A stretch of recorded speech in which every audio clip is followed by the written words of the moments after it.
Hey everyone, it's Mr. Poller. In this video, we are going to be setting up an experiment to analyze the hygroscopic properties of seeds. Let's talk about the materials that we need. I've set up my electronic balance, turned it on, and I have it zeroed.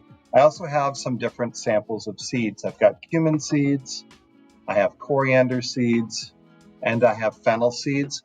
We're only going to do the fennel seeds in this example video, but in your class, you're probably setting up 3 to 4 different types of seed varieties. These can be regular seeds that you bought in the spice aisle at the grocery store. They do not need to be ones that you can germinate and grow. The other materials that we need include a plastic weigh boat.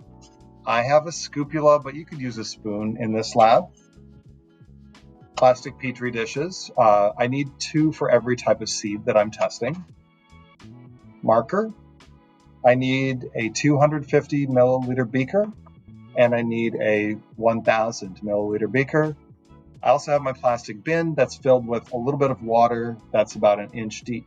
In the experiment, we're trying to analyze different types of seeds to see how well they can absorb water vapor directly out of the air.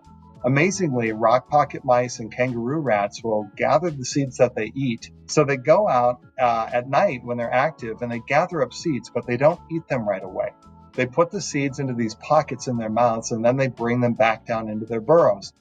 The seeds are hygroscopic. That means they're going to absorb water directly out of the air. It would be a benefit to these animals to pick seeds that can absorb more water vapor from the air, which would allow them to get more water out of their foods than if they were choosing seeds that didn't absorb as much water.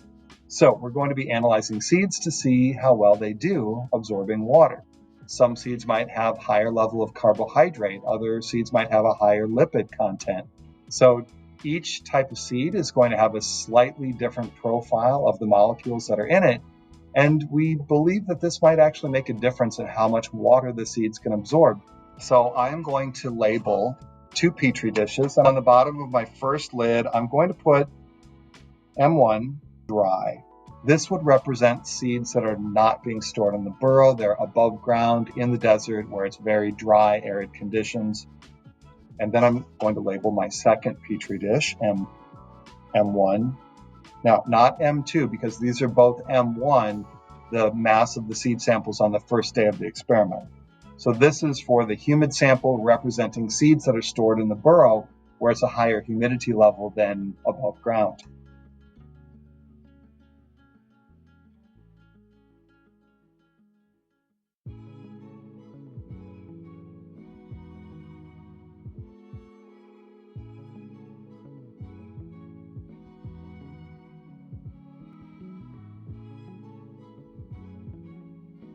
So we're going to put the humid seeds into a simulated burrow. Just want to be careful I don't spill the seeds. All right, so 250 milliliter beaker with water. Seeds go on top of that.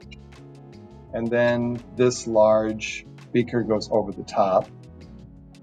And then this tray is going to go into a sunny window, or we can put it under a grow light. We're going to keep it there about a week. Now, during that week's time, the water that's in the tray is going to start to evaporate. That's going to cause the humidity level inside of this 1 liter beaker to become elevated. So these seeds are being stored in an environment where the humidity level is higher, simulating the conditions of the burrow of a rock pocket mouse or a kangaroo rat. And we also have seeds that are going into a dry condition. We'll just be putting these in the same location. So we're going to put them in the same sunlit window or under the same grow light, but not inside the humidity chamber. I'm running this experiment right now in May in Maryland, and it's definitely getting more humid in our state this time of year. So I'm going to probably maybe see a bit of gain in mass for my seeds that are placed in the classroom environment, especially when they turn the HVAC off over the weekend. I do expect a greater change in mass for the seeds that are in the simulated burrow. It's a much higher humidity level in there, so those seeds should be absorbing more water. They should be gaining more mass, so their percent change in mass should be a lot larger. I'm going to go ahead and put these samples in the window, and we're going to come back in 1 week and measure the mass of the 2 seed samples and see how they compare.